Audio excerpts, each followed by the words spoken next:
Right guys, so I just have an image here I took from California late last year. Just brought it into Lightroom here. This is my quick workflow. Again, I don't spend too much time on these things. I wanted a couple more images to put up on the walls because after all, that's sort of what I'm shooting for these days. I'm not a professional photographer. I don't do it for money, but I do enjoy it. And within about the last year, I'm really dedicating myself to the final print.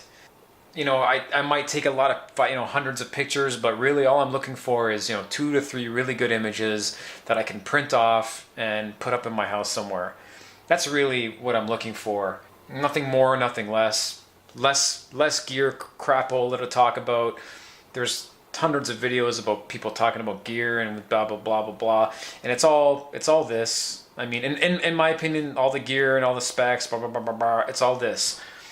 Just take a nice photo, get a good resolution, get a good exposure, get an interesting scene, and print it, and hold it, touch it, put it up in your house, let people see it, and that's it. Just continuing here, so I have this. I just made a couple adjustments because this was taken with the X100T, which I no longer have anymore. And I don't know if I actually used the ND filter when I took this. I should have. But I just had to dehaze the sky a little bit. Super, super bright day on this one. And that's pretty much all I did. Just dehaze the sky a little bit. I think I added like just a touch of saturation just on the rocks. So when printing, what you want to do is you also want to know that I just have a Canon Pro 100 printer.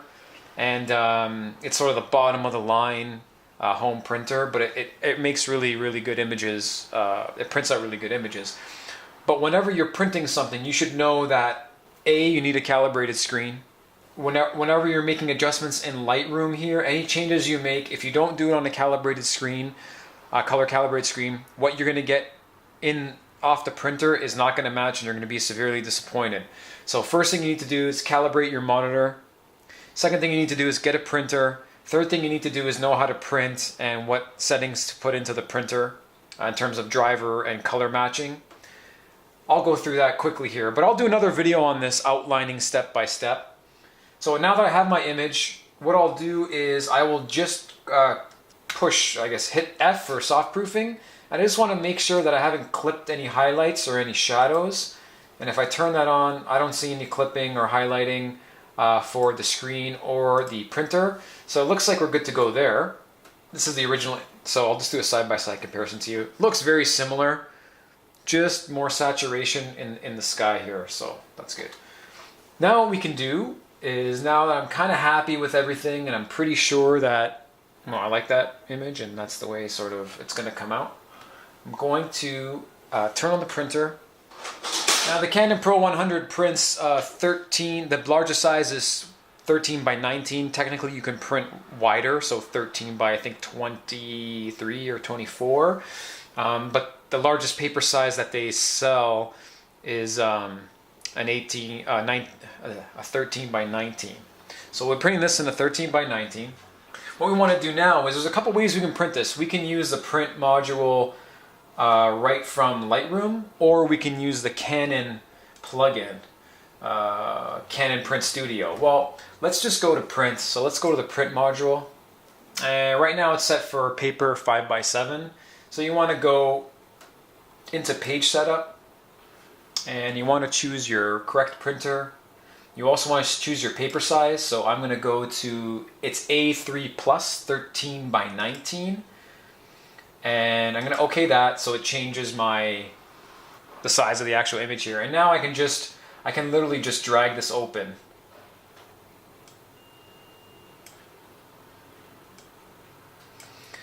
Now in Lightroom, it's going to print portrait. It's going to print portraits, but it's going to be fine. Now in Lightroom, you can't get rid of these.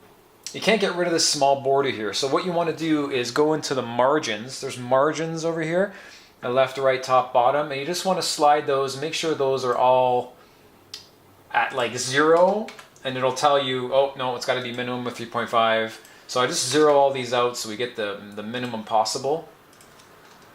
The left and right margins are 3.5, and the top and bottom margins are minimum. So one's at 2.8 and one's at 5.3. So let's just see if we can match 2.8. We can't do that for some reason, I don't know. So let's make top and bottom 5.3. Those will match. Everything matches now. So 3.5 left and right, 5.3 top and bottom. And that's what our image is going to look like. I actually like the little border around the picture. I mean, it depends on how you're going to frame it or whatever, but I don't mind it. I still do print, I guess, borderless, but a couple reasons to be worried about that is that you will lose a little bit of ink because the way that the print head has to go across the paper is it will actually get some of that ink on the ink pad, on the waste ink pad, because it has to print right to the edge. So it actually goes a little bit over the edge and prints outside sort of and comes in. So just be cognizant of that. So we can go print. Next thing we want to do is make sure we go into the print settings.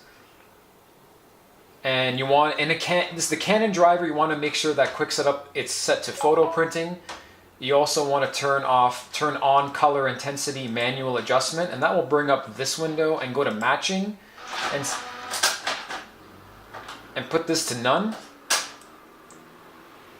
Print quality is high, and you have to choose the paper type, which is photo paper Pro Luster, which is the type of paper we're using. So if you're buying the Canon Pro Luster paper, you have to tell it. You have to tell it the size and obviously what tray.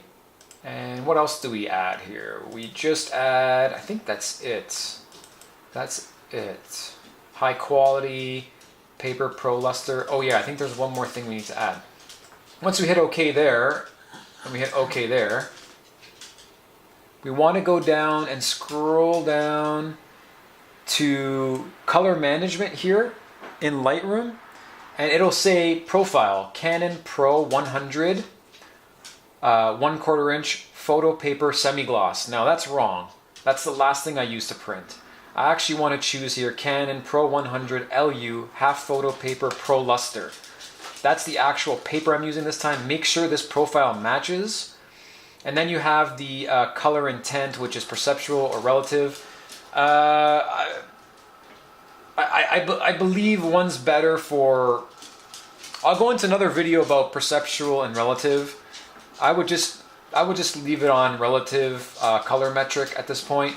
The printer's complaining about that there's no paper. So just to run down again, paper size in Lightroom, expand it, check your margins, go into your printer settings, make sure color matching is set to off, make sure it's on high quality, go into the column here in the print module in Lightroom, make sure your profile is selected on the right type of paper, the one that you're using, and just put the color management thing to relative color metric. I'll get into that later. Let's hit print and let me show you what it looks like. All right, my printer setup's a little weird right now. It's underneath the table, and this leg of the table blocks the arm. But anyways, this is kind of a shitty way to... This is a shitty position for my printer to be in, but right now it's out of the way, so I don't have a lot of room. So I don't print that often. So when I do print, I don't mind just holding the paper until it grabs it.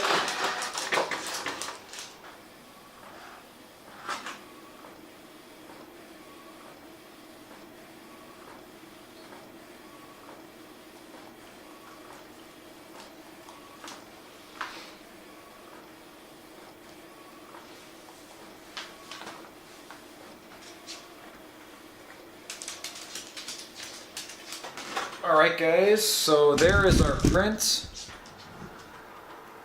I don't like touching it just in case my fingers are a little... have oil on them or something, have oils. But that is our final print. You can see that. It takes a little while for the ink to dry, so I usually let it dry out for a bit.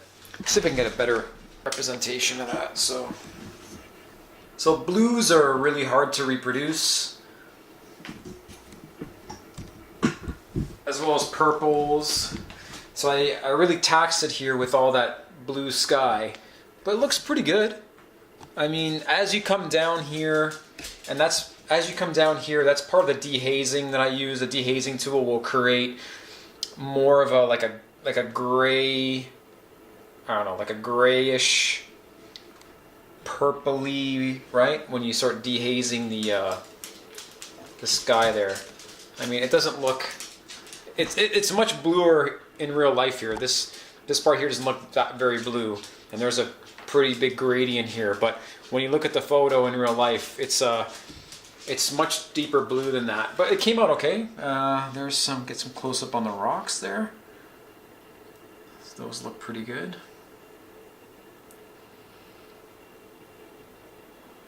And this is just in San Diego at Pacific Beach. So there you have it. And from there I'll just put it into a regular cheap frame. I'll put it into a cheapo frame and then hang it on the wall. So by printing, what do we accomplish? Well, personally, and this is just my opinion, we accomplish a lot of things. We accomplish that I actually have something.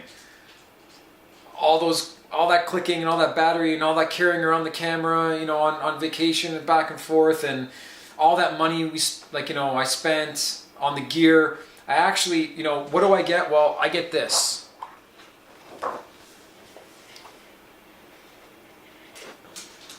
Right? And it's probably not the best picture in the world, but I just wanted to print it because my walls are a little bare and I want to add some stuff. I get this. This is mine. I created it. I took the picture. I was there. It's a conversation piece. People can look at it and you can spark up conversation. Oh my God, where would you take that? That's what it is about for me. It's not about what camera do I have and gear. It's important and it's cool to have the latest and greatest, but it's not ultimately for me. It's not about that. And as a hobbyist photographer, I would say, like a hobbyist, I guess. I don't want to say prosumer, but no, I'm just a hobbyist. It's a hobby of mine. Dog's crazy. So that's what we get. I mean, after all, why are you lugging that camera around and bringing it with you everywhere and on vacation and adding that extra weight? And that's what it's about. And I think that's the coolest part of it. And I'm really happy that I bought the printer to make this. This is 13 by 19 inches. You'll be hard pressed to find a frame exactly that size for exactly that size paper. You usually have to buy something a little bit bigger, or you might have to get custom sizes. But in Canada here, you know, we get everything's a lot more expensive here. So what I've done is I just bought little IKEA frames. Well, not little. I bought IKEA frames that are a little bit larger, and I just place them, center them, and I put them up there. So I'll show you one of the ones I have up here. I have more, but not in this room. So there's like a little there's an IKEA frame taken in San Francisco. And that actually was printed black and white. I really love this little Canon. I really love this Canon printer. It's inexpensive, even for Canadian dollars. It was only $250. That came with ink. It's an 8-ink color system. The inks aren't cheap, but again, you don't have to print everything. You just want to print the things that you really like. Everything else can sit on your hard drive. You can never look at it again. And that's the reality of what I was doing before. Was just like shoot. Okay, it goes on the hard drive, and a week later you don't really give a shit about it anymore, or 2 weeks later you don't give a shit about it. Again, I don't do this for money. I'm not delivering to clients, but I would say that that's probably what 90% of people who are buying cameras, like expensive like prosumer range level, $1,000, $2,000. I mean, they're not all photographers. We're the masses. So if I'm the masses, and I'm just taking pictures to throw them on a hard drive that's eventually going to fail at some point, I'd rather print my best ones and go from there. Obviously, you want backups of your hard drives, so don't leave comments saying, "Oh, well, you have to put a backup hard drive." I know this is like, you know, come on. I have dual redundant backups on my PC, and I have a NAS in my basement. And I have some of those pictures up on Google, right? So that's another topic, a whole discussion on how I do backups, and I can show you actually a decent way of doing them in Windows 10. We'll get into that later. Anyways, thanks for watching.